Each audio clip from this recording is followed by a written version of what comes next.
Kaya congratulations sa Banateros family dahil palaki ng palaki ang ating pamilya. It just shows the reputation of the group. Diyan mo talaga makikita yung reputation ng grupo natin kasi pare-parehas tayo na may prinsipyo at hindi kayang bayaran. Kaya nga ako nananawagan ako, nananawagan ako doon sa mga, kasi tinan mo, nahuli na sinong mga mastermind. Ang mastermind ng mga kabulastugan sa Pilipinas pagnanakaw, etong Romualdez at saka Zaldico, syempre alam naman natin na kasama dyan si Bongbong, wag na siya mag-deny. Imposible naman, silang tatlo lang ang may hawak ng budget ng Pilipinas eh. Oo, si Romualdez, binigyan ng kapangyarihan si Zaldico na magkaroon ng makapangyarihan na komite na magdi-distribute ng yaman ng Pilipinas. Tapos ang pipirma niyan, presidente, power of the first Congress, presidente pipirma niyan. Hindi ba natatandaan ninyo? Sabi ng presidente nung 2025 budget, nung 2024 yun eh. Nung pinirmahan niya yung 2025, na delay pa nga eh. Kasi nga, inaral niya pa daw at binasa daw niya lahat at pinirmahan niya. So, ibig sabihin, binasa mo, pinirmahan mo, alam mo kung ano yung mga nandiyan. So, kung may insertions, alam mo din nga. Hindi pwedeng hindi. Putangin na wag mo kaming bobolahin, BBM. Na wala kang alam dyan. So, kung ako sa inyo, yung mga vlogger na nabayaran, wala na. Hindi na yan mag-release ng pera sa inyo. Maaring ano na lang yan, makiusap na lang sa inyo na pabanguhin nyo ulit yung mga pangalan nila. Pero definitely, yung yung gold mine ninyo, wala na yan. Ito na ang pinakamalaking pagnanakaw sa history ng Pilipinas. Natatandaan nyo, kilala nyo si Napoles, di ba? Kilala nyo si Napoles. Di ba si Napoles, magkano lang ang ninakaw ni Napoles? I think not more than 20 billion yung ninakaw ni Napoles. Yung finanel ng mga congressman, ng mga senador, ng mga PDAF nila sa NGO niya.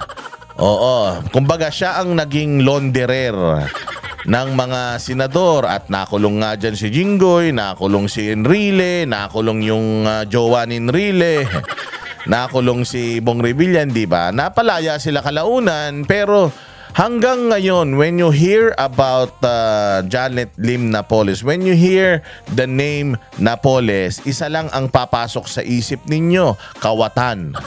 Magnanakaw, PDAF queen, PDAF scandal queen, di ba? Magkano lang yung ninakaw niya noon?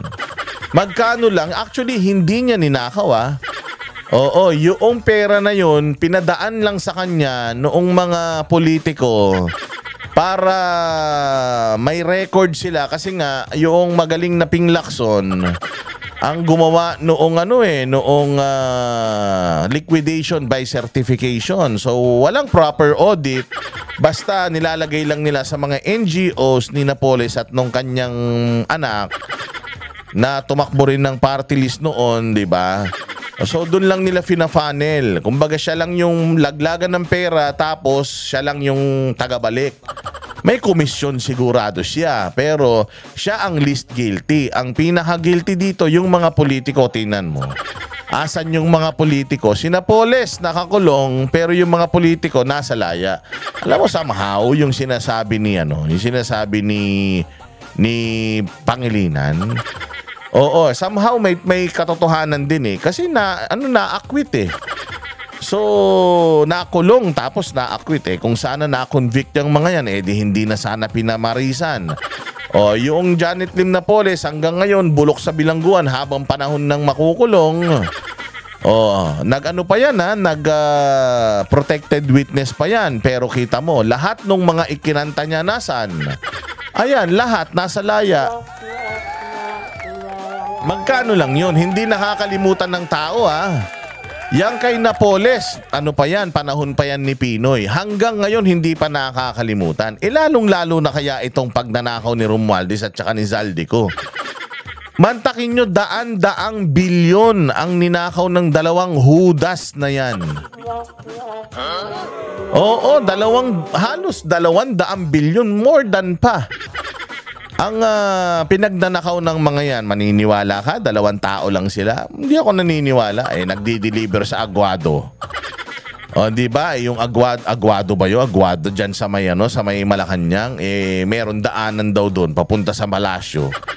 O, tama nga naman. Nagdi-deliver ka na sa bahay sa McKinley. Nagdi-deliver ka na sa Forest Park. Ba't magdi-deliver ka pa sa may Malacanang? Kahit sabihin mong bahay niya yun, alam natin na kaya dun diniliver. Alam natin kung saan pupunta yun. Yung pupuntahan nun, nandoon lang sa paligid. Kaya maniniwala kayo na walang kinalaman yan si BBM Sos. Anak ng tinapay. Yung tatay nga niyan sinusunog na sa impyerno. Hanggang ngayon hindi pa rin sila umaamin na magnanakaw yung tatay nila Nagsoli na sila ng pera na kusa. Pinagsosoli nila ng kusa yung mga kontraktor. Sila ba nagsoli na ng kusa? Si Bongbong nagbayad ba ng buwis yan? Nung kanyang estate tax? Hindi ba? Wala naman. Kaya doon nyo tatandaan yan mga bossing. Daan-daang bilyon yung ninakaw. So dapat hindi rin natin to makakalimutan.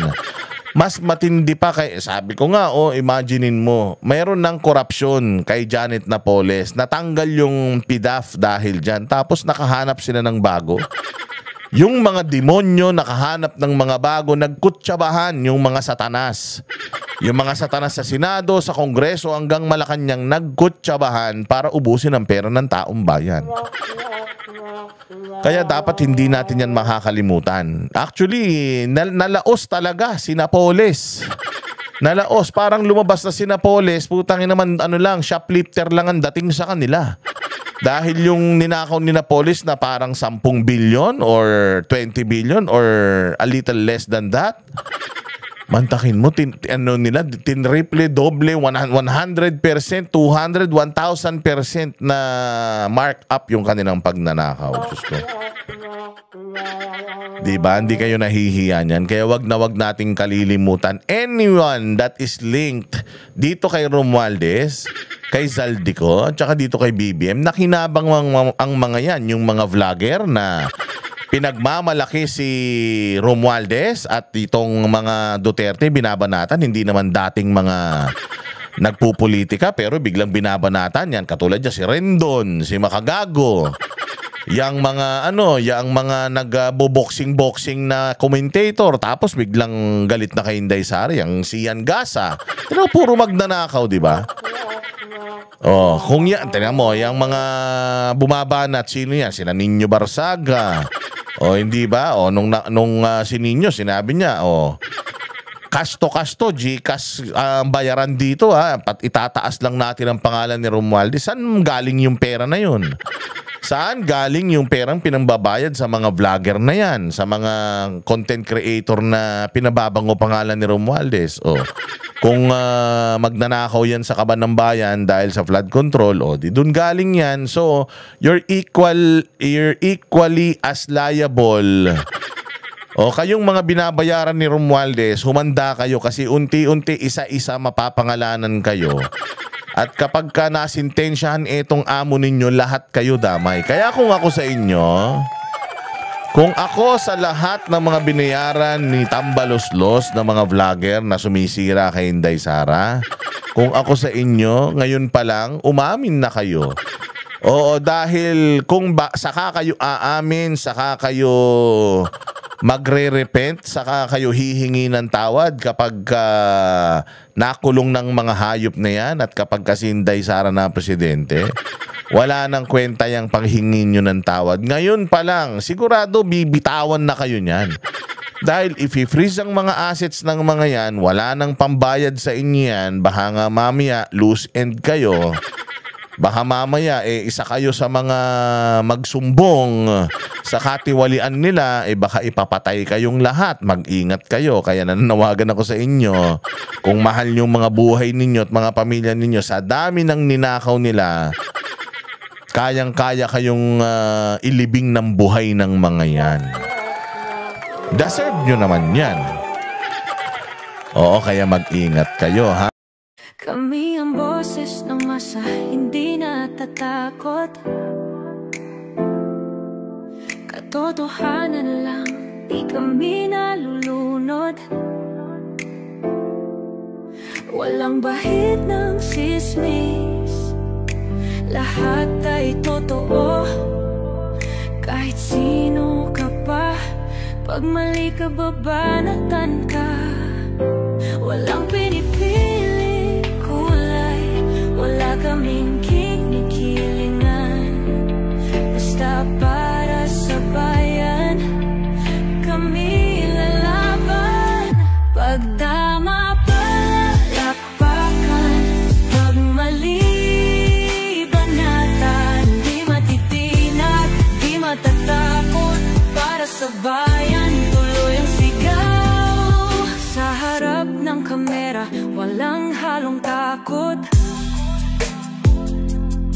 Mga baluktot, lahat kayo'y tutumba.